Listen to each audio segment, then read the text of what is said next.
He took me on a date, but I mocked him and told the waiter he's in friend zone. But when he stood up, I'm about to lose my mind from frustration as his silence and absence is slowly eating me up. I have nowhere else to turn to, and I had no choice but to come here on Reddit to let everything out. I need advice. I'm really desperate right now. I've been crying for days now, and it's been over a month since that day. The day I messed up and it cost me my happiness. How do you turn back time so you could escape from making that one mistake? A mistake that felt so right at that moment and was supposed to be an innocent joke. An innocent joke one could just laugh about and then move on from it the next moment. But then it turned out to be one that turned sweet memories to nightmares. If only I could take it back. If only I could, I'd reverse the night I referred to my marriage as being in the friend zone. I had said it as a joke, but then that one joke led to my dirty secrets being revealed one after another, and I am at the verge of losing everything. Every time I think about it, the fact that my cover was blown and everything came to light from just one joke still chokes me. I have been crying so much for days now as I spend my days in my lonely office and my night in my cold room hoping everything would return to how it once was. My name is Betty. I'm 31 years old. I met my husband Mark when we both started out together as interns in the company we are currently working in. Mark was always a sweet person, so welcoming and very easy to get along with despite his introverted personality. He was so kind and very good looking. He always had this radiant smile on his face, one that could turn stressful work hours to an easy and bright day with just his presence. His soft personality made it easy for him to get along with everyone around him, and they all loved him too. He had a lot of admirers as every lady in the company wanted to have a piece of him, which made me feel so high and special when he started taking interest in me. We started dating and I felt so pleased with all the attention I was getting as I could see ladies in our company burn from jealousy each time Mark sweetly took care of me, and it made me feel so good. Everything was rosy, and we had been so happy together. After completing our internship, we both got accepted officially to the company as permanent staff. During our team dinner, Mark had prepared a surprise proposal and had asked me to marry him.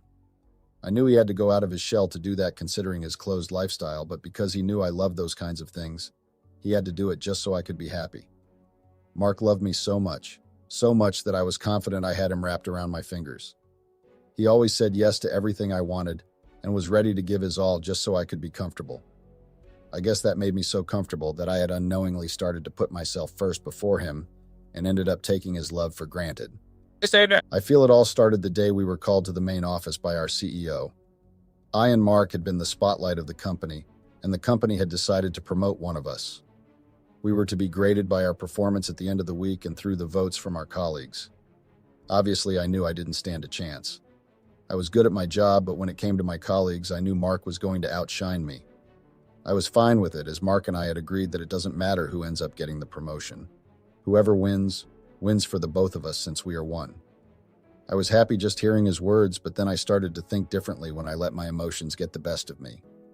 I often heard the rest of our colleagues gossip about me and my husband secretly at each little chance they got. They kept talking about how undeserving I am of the position and saying I shouldn't even be Mark's rival as he is by far on another level compared to me. They went on saying Mark should have been paired up with Diana as she is a better candidate compared to me. Hearing Diana's name being mentioned got me riled up and upset, especially with the fact that I was well aware about her feelings for my husband. Diana has always had her eyes on Mark from day one, and she has been so persistent and resilient, although Mark never reciprocated her feelings and married me instead. Since then, everyone in the company had been so bitter about it and kept saying that Mark was too good for me and Diana was the better choice for him. Hearing them still place her above me and even comparing me to my husband made me so upset, and something in me changed, and this time I was determined to win. I desperately wanted to win that I sometimes caught myself getting jealous of my husband, and most times I'd purposely hide certain information just so I could be a step ahead of him with my performances. But none of that really mattered to Mark, as he always placed me first before anything. So giving up on the promotion that day was just so easy for him to do, as my happiness always came before his. My fearful thoughts came to reality as Mark had the highest vote and was chosen for the promotion on that day. But to everyone's surprise, including me, he gave up on the position and handed it over to me. I was just as shocked as everyone, but I was also the happiest in the building that day. Our CEO had prepared for a team dinner the next day to congratulate me on my promotion. I just couldn't wait to attend the gathering that night so I could show off and rub it to the faces of all those that gossiped so much behind my back, and also flaunt my husband's love for me to Diana's face so she could see one more time just how much I meant to Mark, and how impossible her wish to get Mark was going to be futile. On the day of the dinner that I anticipated so much, Mark had come down with a cold and had decided to go home as he couldn't join us for the team dinner anymore. Instead of feeling worried and going after my husband, I had shamelessly finished my work for the day and gone for the team dinner as nothing mattered to me other than that. Each time I think about that day, I feel ashamed of myself and I deeply regret it. But what's the point? What is done is done. And regretting it now cannot change the past, which is such a painful reality. I had partied so hard that night that I had lost track of time and had not noticed Mark's calls. After the gathering ended, I took out my phone to order a taxi, and that was when I saw all of Mark's missed calls and his message. His condition had gotten worse that he had to go to the hospital. Reading the message ignited a deep feeling of guilt in me that I hurried to the address of the hospital he had sent to me. When I got to the hospital, the guilt I was feeling was suddenly replaced by anger and jealousy as I saw Diana there. She was already so busy looking after Mark, and it upset me so much to see her doing all that. I immediately approached them, and instead of asking my husband about his condition or speaking to his doctor to know what went wrong, instead I picked a fight with Diana, and we both ended up being kicked out of the hospital, embarrassing ourselves. At least one would feel embarrassed after that, but I wasn't. Instead, I was so angry with my husband that I had refused to visit him for the remaining 2 days he spent in the hospital before getting discharged. I had returned from work that day, and Mark had prepared a surprise dinner for me. He had cooked my favorite food and bought me flowers, and the moment I got home, he got on one knee and apologized for the incident that happened in the hospital.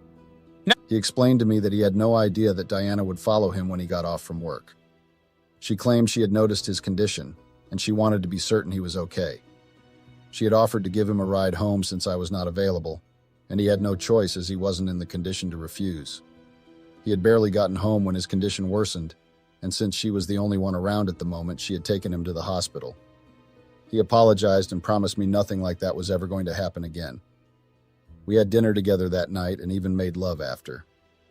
Months after that, Mark started to express his need and wish for us to start a family together. He wanted us to start having kids, and I still remember the level of happiness that dazzled in his eyes that day when we talked about it, and any woman or wife would definitely want to fulfill such a wish for her husband.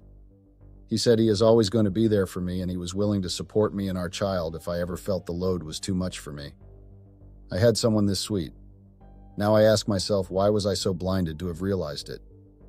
What do I do now that I'm about to lose everything? My boss had called for me that day and offered me a big contract. Our company had been planning for an expansion into the global market, and we had just found foreign investors to make that happen for us. The project was handed to me, and I had to do everything possible to make sure the client seals the deal. I started coming home late from work, and I was so busy that I hardly had time for my husband anymore, but Mark tried to be understanding. Most times he would always wait up with me at work and assist me until I'm done, and most times he would prepare dinner and wait at home until I returned.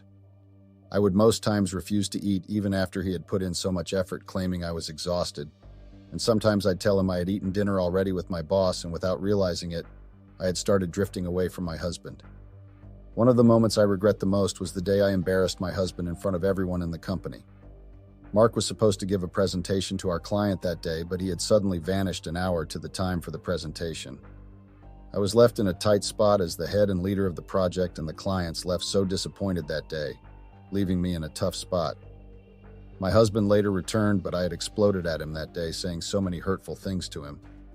I even went as far as saying he was just jealous of me, and that's why he wasn't happy about my success, and he is now trying to bring me down. How could I have said all those things to him? This is the same person that gave up on his promotion for me to get to where I am now. Looking back, I loathe myself so much for that.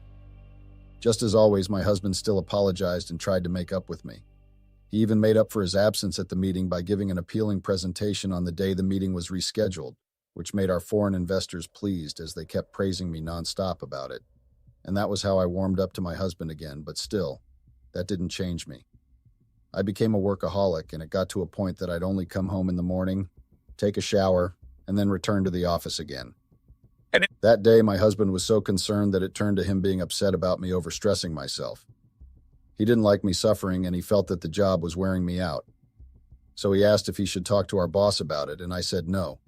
And he told me that if I ever felt overwhelmed, like the job was too much for me, that I am free to express myself to him, and that he would understand. And even if I wanted to quit, and he would support me, and he was willing to take care of me. He said that because I was always overstressed and complaining each time I returned from work. But instead of acknowledging his kind words, I would always get angry, saying nothing mattered to me other than that contract. And if he really loved me like he claimed, he would support me. I would always avoid discussing the topic of having a baby each time he tried to bring it up, as I could not afford to get pregnant just when I was at the peak of exploring my career, and I was too blinded to even realize how much Mark was hurting. To make things worse, I had secretly started sleeping with the foreign investors just so I could get the deal. It happened after I overheard Diana and her clique talking. They said they were sure the deal with the foreign investor was going to fall through, and they had heard rumors of our rival company making an attempt to seal the deal with them first, and that I do not stand a chance. They went on saying I deserved it for acting all high and mighty and even treating my husband the way I did. Their words had barely sunk in when I got a call from the investor saying he had seen a better company to place his money in, and he wanted to pull out. I felt like a knife had cut through me, and coupled with the words of Diana, I couldn't imagine the level of shame and embarrassment I'd have to face if it really came to reality. I pleaded and tried to make him stay, and he had suggested we meet up and talk about it. And that was how one meeting turned into a sin. A sin I had done not considering how much it was going to hurt my husband. Every time I look back, I wonder how important I thought that deal was to do something like that, and if things would have turned out differently if I had just stopped then. If I had not bothered about what people would say or think, would things have been different for me? In hindsight, I should have stopped. It wasn't worth it. I don't know why I had to do what I did. I met with the foreign investor, and after much argument and pleading, he finally asked me to prove just how much this deal meant to me. I told him I'd be willing to do anything to see that this deal pushed through, as I am betting everything on it. After hearing my statement, he started making advances towards me, touching my thighs and making seductive moves at me. I wanted to refuse, but then I knew if I did that, I'd be kissing goodbye to the contract, and that alone scared me. I could already picture Diana's and the rest of my colleagues laughing and rubbing my failure to my face, and the mere thought of it was so embarrassing to bear. Driven by my foolish pride, I succumbed to the temptation, and that's how I slept with my client. If I had stopped there, maybe I would have earned forgiveness from fate, but then I continued. I experienced a different kind of pleasure with my client, one that I hardly felt with my husband, Mark. Unlike Mark, who felt our home was happiness and all he could ever ask for, my client's vibe matched mine, as he was the type who loved to have fun and explore. The time we made love was one of the best experiences of my life, as I often found myself waiting and calling for him. I started to find my husband boring, as even our intimate moment together no longer felt exciting to me. Just like that, I started meeting up more often with my client, and before I knew it, I had completely turned something so shameful into something pleasurable. Most times when I get home after my meeting with my client, I'd feel so guilty, especially seeing how much Mark kept trying for the both of us. At some point, I started to feel sorry for him, but I just couldn't stop. Finally, the deal got approved just as I had wanted. Our team had decided to get together and celebrate, but my husband suggested we both eat out together alone. He said he missed our moments together, and since the deal was finally over, we should both try to rekindle our relationship once more. Hearing that, I immediately canceled my meeting with my client for that day, and also canceled the team dinner and joined my husband. We had finished having dinner and decided to have a few more drinks together before going home. My husband had just gone to the restroom when I got a text from my client. Before I knew what happened, I was smiling like an idiot and texting back that I had completely forgotten I was on a date with my husband. As fate would have it, I didn't realize a waiter had been observing us. When he came to serve our drinks, he smiled and complimented us and stated that my husband is really sweet and good-looking, and it's clear how happy I am and that I am lucky to have him. My husband had just returned from the restroom, and as he sat down, I jokingly said to the waiter, "He's not my husband. We're in the friend zone." To my surprise, my husband took it seriously. His smile disappeared, and without a word, he stood up and left, leaving me stunned. The waiter, who had just been trying to be friendly, seemed equally confused. I was confused and surprised about his sudden reaction that I went after him, but he had left with our car already. I took a taxi and went after him, and when I got home, he was in the living room with a small luggage. I was confused for a moment when I rushed to him and tried to explain to him that I didn't mean what I said, and it was just a harmless joke. and just then he took out a pink pack that I do keep my supplements. Seeing the bag in his hands, I almost passed out. Without giving me a chance to say anything, he furiously turned everything in the pack out, and just then my sin was staring at me. I had left the contraceptive pills I was taking in there. My lips started shaking as I could not find my voice to say anything. The next thing he said was if the pills are also a joke too. He asked me if I hated the fact of having his kids that much that I had to dwell on contraceptives. He had called the clinic I had been receiving the drugs from, and I had been taking them since the time he brought up his interest of starting a family with me. He asked if I hated him that much and didn't consider him a husband to the point of not wanting to have kids with him, and that if I was disgusted with the idea, I should have just told him about it. How do I explain to my husband that I have been sleeping with someone else, and I had taken the pills to prevent myself from getting pregnant so I could never get caught? I tried pleading, but he didn't spare me a second look and stormed out of the house. I have not set my eyes on my husband since that night. He had taken a leave from work and had ghosted me since then. Diana had also taken a leave, and the thought of them being together is about to make me lose my mind. How do I amend this? How do I tell my husband the pills were not because of him? Explaining the truth surrounding the pills will surely bring out the truth about my disgusting affair. I've not been able to focus on anything as I'm scared the truth would come to light any time, and the anxiety is killing me. I miss my husband so much, and I sincerely love him. I don't want to lose my husband in our marriage. Please, I need help and advice. What do I do? Update. It's true when they say that people only know the value of what they have, when they have finally lose it, and Mark's absence in my life has made me realize the true meaning to those words.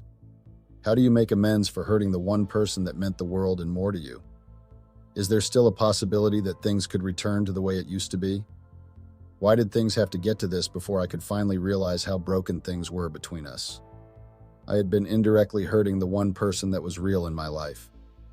Mark finally showed up after ghosting me for more than a month. He refused to tell me where he had been, as he had been giving me silent treatment, and refused to even look at me. I can't even bring myself to ask him anything. I desperately wanted to know where he had been and if he was with Diana, but then he has refused to spend even a second in the same place with me, which is so frustrating. I try to approach him, but the Mark that returned after a month is a completely different person, as he had started to act differently. Mark wasn't a party type as such. He always refused joining team dinners and preferred to eat at home. But ever since Mark got back, he started clubbing with his friends and would always join our colleagues at work for team dinners and birthday parties. Just mention anything you wanted to celebrate and Mark was ready to join. He became so distant from me, and he had refused to sleep in the same room with me and has been sleeping in the room he had prepared for our child if ever we had one. Seeing him act this way breaks my heart so much. How could someone change this much? Is it even possible for me to have my old husband back? I had complained to my mom about it, and she blamed me so much, and she claimed that everything was my fault and that she admired Mark so much for being so patient for that long. She even went on telling me that the day I had lashed out on him because he missed the company meeting was because of her. She had been rushed to the hospital after she collapsed due to her high blood pressure, and no one could reach me, and they had no choice but to call my husband. He had responded and hurried down there in no time, and he stayed by her side until she woke up and only left when he was certain she was fine. He had stopped her from telling me about it, claiming he didn't want to add to my worries, and I had a lot going on at work even when I had misunderstood him and ignored him for days. He claimed it was his fault and he was going to make it up to me.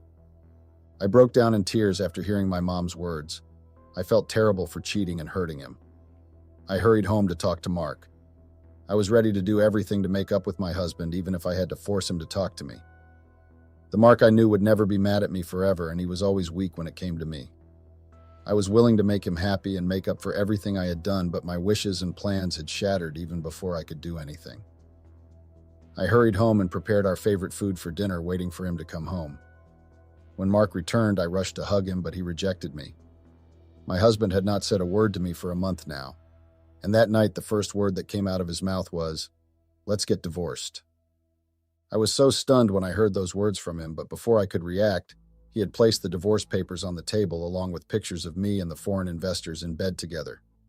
The same table I had decorated just so we could start our marriage all over again. I felt so weak on my feet that I had sunk to the floor as the pictures in front of me squeezed all the strength I had left in me.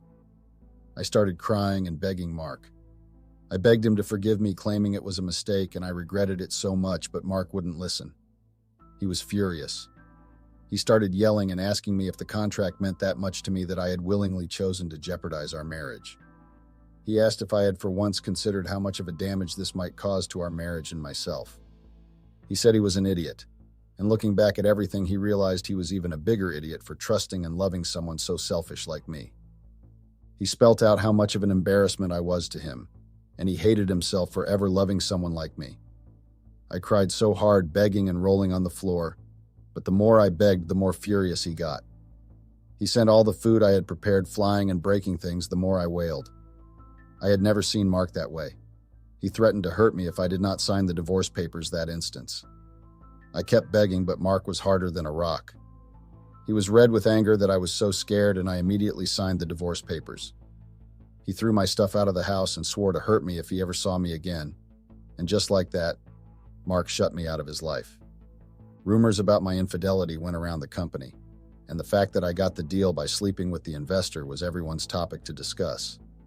The company had to let me go, as keeping me would bring more damage to their company name. Diana walked up to me the day I got fired and told me I should have been more careful if I wanted to remain Mark's wife. She told me she hated me so much for hurting someone like him.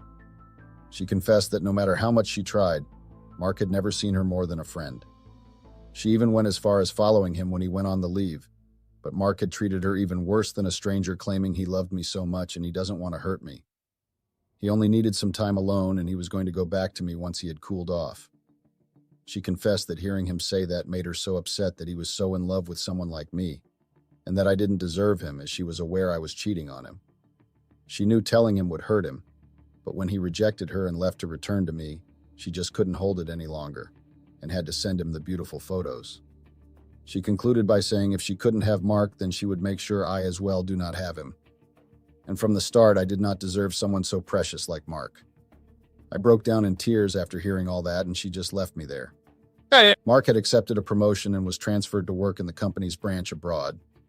He had bid his goodbye to my mom, and that was the last I heard of him. I have lived my life since then in regret, as crying has not changed anything for me. I had received a lot of hate and a lot of people pointing fingers at me, saying a lot of bad things about me. I know I messed up and I have no excuse for it. I wish Mark all the best in life, and I hope he could move on and forget about someone like me. This is going to be my last update. I will live the rest of my colorless life paying for what I did to Mark, as I know I do not even deserve to be happy. I sometimes find myself wishing everything could become a dream, and when I wake up, Mark would be smiling beside me, but then it's never happening. If fate would allow, I would love to meet Mark again, even if I have to watch him from afar. Now I have nothing but regrets left. I keep praying for a second chance. If it were possible, I'd like to make up for everything I did to Mark. Even if I know I can't undo what I did, I'd still want to apologize. Now all I can do is wish and hope that day that comes would shine a glimpse of light in the darkness I am stuck in, as my life has reached its end. Long-time lurker on here, but this is my first ever time posting because I genuinely don't know what to do. I tried being honest, and it completely blew up in my face. I really don't know how to fix things anymore, and I need advice on how to make my husband realize that we can make things work. I refuse to believe that this is the end for us. A little about us. My name is Rebecca, and I'm 32 years old.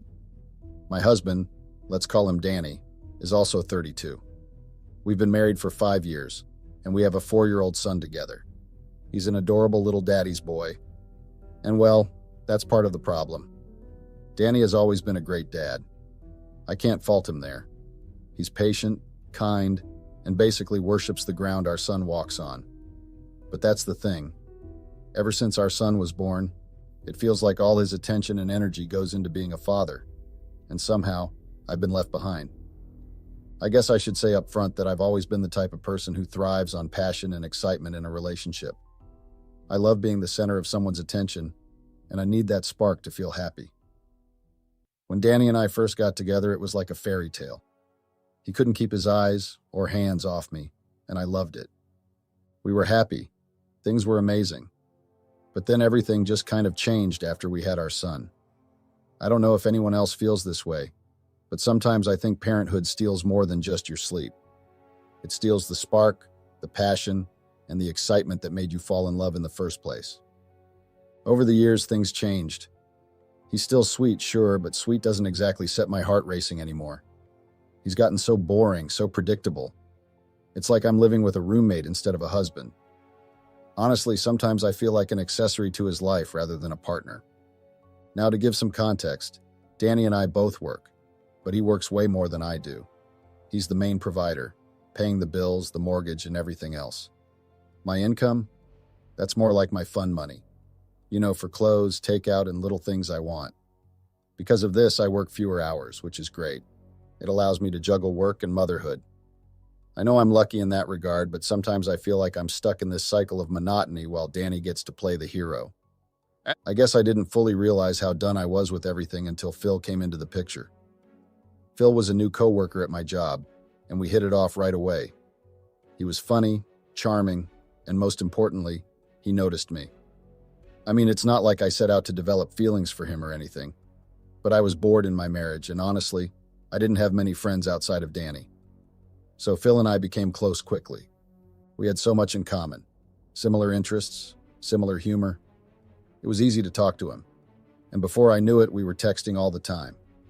At first, it was innocent, just jokes, memes, and casual conversation. But the more we talked, the more I realized how much I craved the kind of attention Phil gave me. It wasn't like I was doing anything wrong. I wasn't cheating or sneaking around. I mean, is it really cheating to enjoy talking to someone who makes you feel alive again? I don't think so.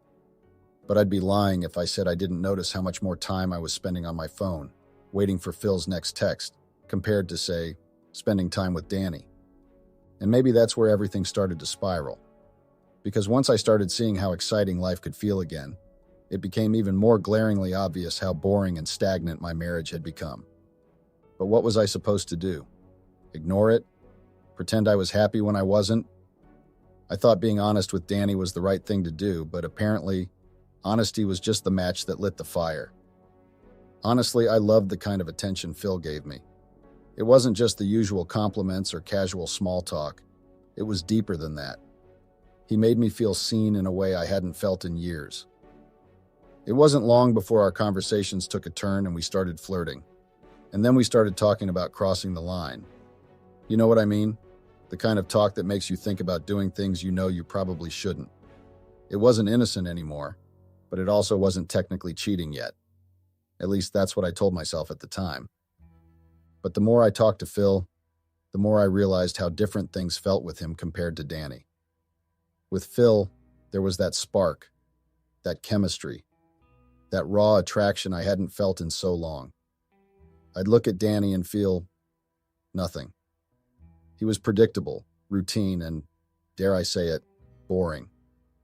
But Phil was exciting. He was new, he was fresh, and he made me feel like I was the most desirable woman on the planet. I wanted Phil. I wanted him so badly that it consumed me. I thought about it constantly. I fantasized about what it would be like to cross that line. I told myself that I could do it and still have everything I wanted. That I could have Phil while keeping the stability and security that Danny provided. I wasn't ready to give up the life I had built with Danny, but I also didn't want to ignore what I felt towards Phil. I justified it to myself a million different ways. I told myself it wasn't really my fault. Danny was the one who stopped making me feel wanted. He was the one who got boring, who poured all his energy into being a dad and forgot about me. Was it so wrong for me to seek happiness elsewhere when he clearly wasn't giving it to me? I didn't think so. So Phil and I started planning. There was a work trip coming up in a few months, and we decided that would be the perfect opportunity. We'd be paired with other coworkers, but we figured we could slip away, do what we wanted, and come back as if nothing had happened. It would be our little secret, just one time to get it out of our systems. But before I could act on anything with Phil, everything came crashing down. Danny caught on. I still don't know how he figured it out at first.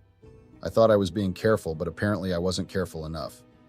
He went through my phone. I don't know if it was suspicion or just sheer bad luck on my part, but he found everything. He found the messages between Phil and me, the flirting, the suggestive comments, the plans we'd started making. messages that went far beyond what anyone could reasonably call friendly. When he confronted me, I knew I was in trouble. Everything I had been trying to keep hidden was out in the open, and there was no talking my way out of it. It turned into one of the worst arguments we've ever had. He was furious, yelling about betrayal, disrespect, and how I destroyed the trust in our marriage. I couldn't believe the way he was acting. I mean, yes, I flirted. Yes, I said some things that maybe I shouldn't have, but it wasn't like I actually did anything. Nothing physical happened, and I made sure to hammer that point home again and again. But he wouldn't let it go. He kept saying it was cheating, calling me names, acting like I'd torn apart our entire relationship. I told him he was being ridiculous, blowing everything out of proportion. Flirting isn't cheating. Planning isn't cheating. It's not like I actually crossed the line. I thought that would be enough to calm him down, but he just kept coming at me like I'd committed the ultimate sin. So I snapped. I told him it was his fault. If anyone was to blame for the state of our marriage, it was him. I told him I wasn't attracted to him anymore, that he was boring, predictable, and completely uninspiring. I laid it all out there, how I felt neglected, how I missed feeling wanted, how there was no spark between us anymore. And then I said it. The thing I probably shouldn't have said but couldn't stop myself from saying because in that moment, I just wanted to hurt him back. I told him that Phil was everything he wasn't. Phil made me feel alive. Phil made me feel desirable. And honestly, I thought saying it would snap him out of whatever self-righteous rage he was in. I thought it would make him realize how much he had failed me as a husband, how far he'd fallen short of being the man I needed him to be. But instead of reacting the way I expected, yelling back, slamming a door, or even sulking, Danny just went quiet. It was unnerving, to be honest. He didn't yell, didn't argue, didn't even look at me. He just turned and walked out of the room. At first, I thought he was doing his usual dramatic walk-it-off routine, where he'd come back in a few minutes and we'd keep going. But when he came back, he had a duffel bag in his hand, and he started packing. I couldn't believe it. I actually laughed because I thought it was some sort of bluff, a stupid stunt to scare me into groveling or something. But then he went into our kids' room and started packing his things too. That's when it hit me. He wasn't just storming off to cool down. He was leaving. For real. I tried to stop him, of course. I told him he was being irrational, that he was throwing away our marriage over something that didn't even happen. I reminded him that nothing physical had happened with Phil, that it was all just talk. I even tried to shift the blame again, pointing out how he was the one who let our marriage get so dull in the first place. But he didn't care. He told me he'd pick up our son from daycare as usual, but that he'd be staying with him for a while. He said something about how he was always the more present parent anyway, which honestly felt like a low blow. And then he walked out. Just like that. I stood there, stunned. I mean, I didn't even get a chance to process it. 1 minute we were arguing, and the next, he was gone. I thought he'd come back. I thought he'd cool off, realize I was right, and come home so we could talk things through. That's how it's always been. No matter how bad things got, we always figured it out eventually. But this time, he didn't come back. He didn't call. He didn't text. He didn't even give me a chance to explain myself further. And now I'm sitting here trying to understand how everything fell apart so quickly, wondering if I pushed him too far this time. I mean, yes, I said some harsh things, but they weren't lies. And okay, maybe I shouldn't have let things with Phil go as far as they did, but the important thing is that I didn't actually do anything physical. It feels like Danny's overreacting, blowing this whole situation way out of proportion. I don't understand why he's acting like I burned our marriage to the ground. It's not like I cheated. Sure, I planned to, but plans aren't actions. How do I fix this? How do I make him realize that he's the one being irrational? I know deep down we can still make this work, but I need him to stop being so dramatic first. Update. Well, hello there. I knew posting on Reddit was a bad idea, but I did it anyway because I needed somewhere to vent. And what did I get for it? Nothing but judgment. I thought people would at least try to understand my side of things, but nope. Everyone just kept telling me I was the asshole, that I was at fault, that I destroyed my marriage. I get it, okay? I understand that I made mistakes. Whatever. I'm not here to play the victim. I'm just saying it's not entirely my fault. Danny overreacted, plain and simple. And yet every single one of you seems to think his reaction was perfectly justified. Some of you even said you would have been done with me the moment it happened. Really? Whatever. Anyway, I'm updating again because despite all the hate, I still need a place to vent. Especially now that everything has turned to complete shit. Honestly, I don't even know what to do anymore. And fine. Maybe I'm starting to realize that things are worse than I thought. Maybe this is all my fault. Kind of. Not really. Okay, but maybe. Danny is still acting like I burned our entire marriage to the ground. Like I cheated on him or something. I keep trying to explain that flirting and planning aren't the same as doing. Plans are just plans. But he won't listen. He keeps saying he wants a divorce. He's so serious about it that it's actually scaring me now. He's even talking about wanting custody of our son, which is just plain insane. I mean, I don't want a divorce. I want us to stay married. I want to fix things. I don't even understand why he's doing this to us. I've tried my best to talk to him, but every conversation ends the same way, with him saying he wants a divorce. It's infuriating. I've told him over and over that I don't want a divorce, but he doesn't seem to care. He just keeps pushing for it. It's like he's completely checked out of the marriage. It's annoying, especially now that there is a lot going on and I need to focus on myself right now. And I also need Danny more than ever. I need his support. And instead of being there for me, he's acting dramatic and ruining everything. Oh, and there's more.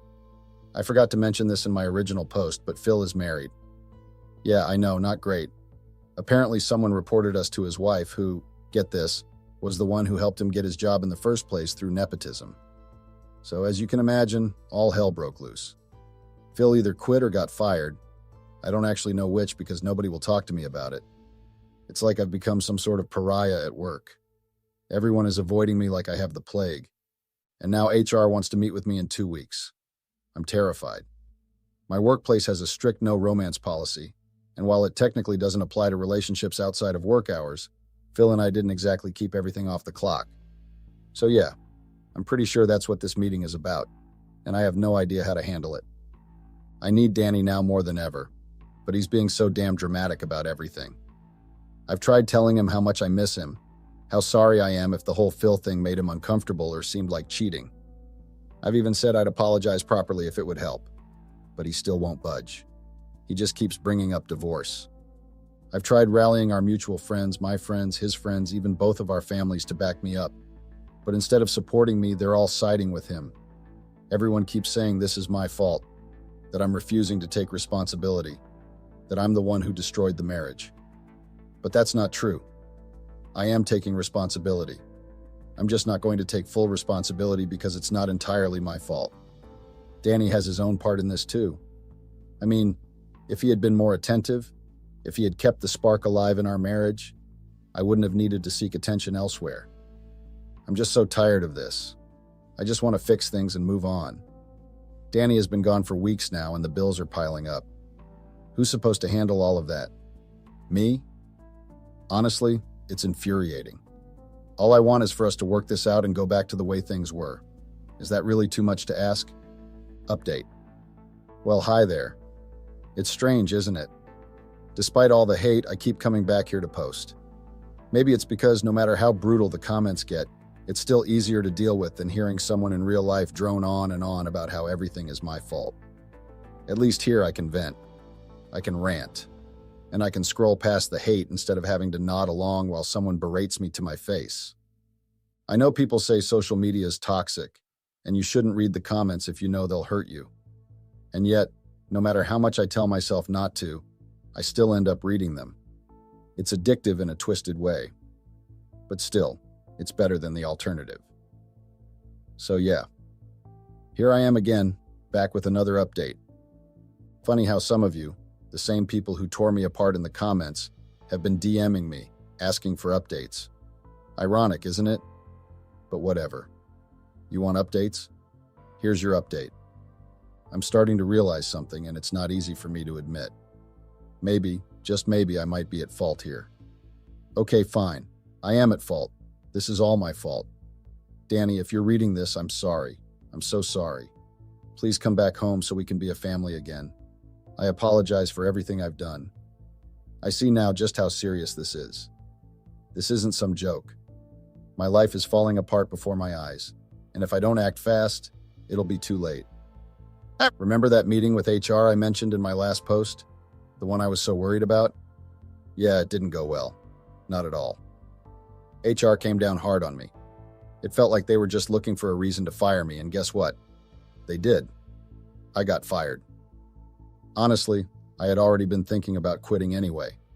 The work environment had turned so hostile after everything happened.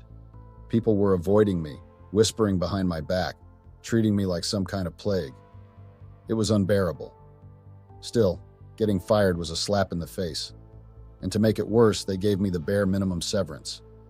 Now I'm unemployed. I haven't even started job hunting yet, and I have no idea where to begin.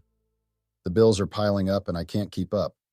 The rent is overdue, and Danny, who used to handle all of that, hasn't lifted a finger to help since he moved out. Everything's on me now and I'm drowning. And as if that wasn't bad enough, I got served. Divorce papers. That was the moment it really hit me. Danny wasn't bluffing. He wasn't just angry or trying to scare me.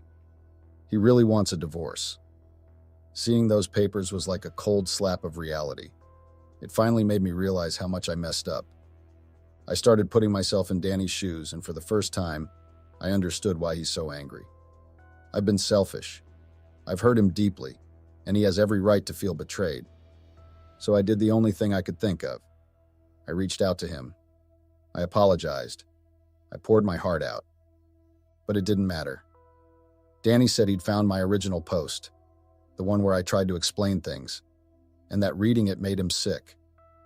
He told me the things I said were disgusting, that it made him realize he didn't even know me, that he didn't recognize the narcissistic person he had married. Hearing that from him, it stung. It hurt more than I can put into words. I've been trying to show him that I want to fix things, that I'm willing to change, but he won't listen. He's done.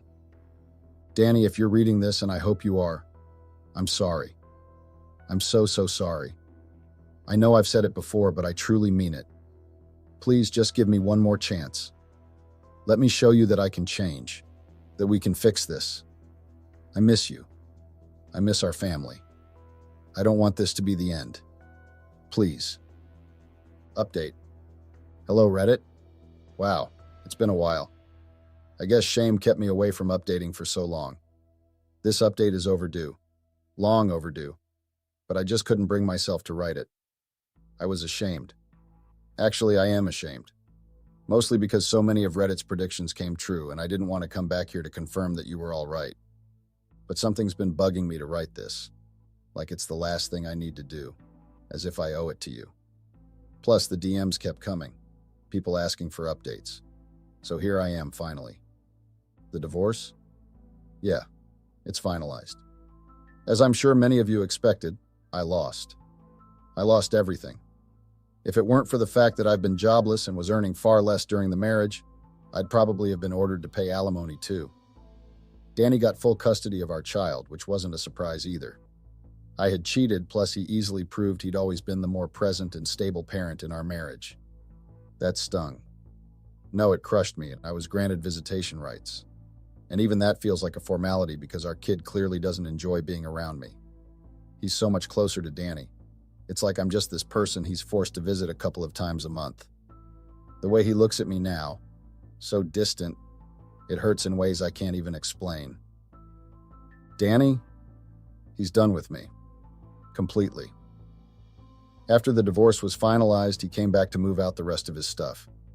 He refuses to engage in any personal conversations with me and only communicates about our child. He's turned down every attempt I've made to fix things or even just talk. He told me that if I don't stop trying to reach out for anything unrelated to co-parenting, he'll block me and move our communication to one of those apps specifically for divorced parents. I've stopped now. I don't have a choice. Finding a job hasn't been easy either. I thought it would be, but I was wrong. So wrong. I still don't have a stable job and barely make enough to survive. I had to move out of our apartment, the one Danny and I shared, into a much smaller place. And even that tiny apartment is a struggle to afford. The bills, the rent, everything feels impossible. As for my life in general, it's a mess. After everything happened, I spiraled. I'll admit it now, I got involved with drugs and alcohol. It got bad enough that I had to go to rehab. I'm clean from drugs now, thankfully, but I did relapse with alcohol. I'm still fighting that battle every day. It's not easy, and the shame of relapsing makes it even harder. But I'm trying.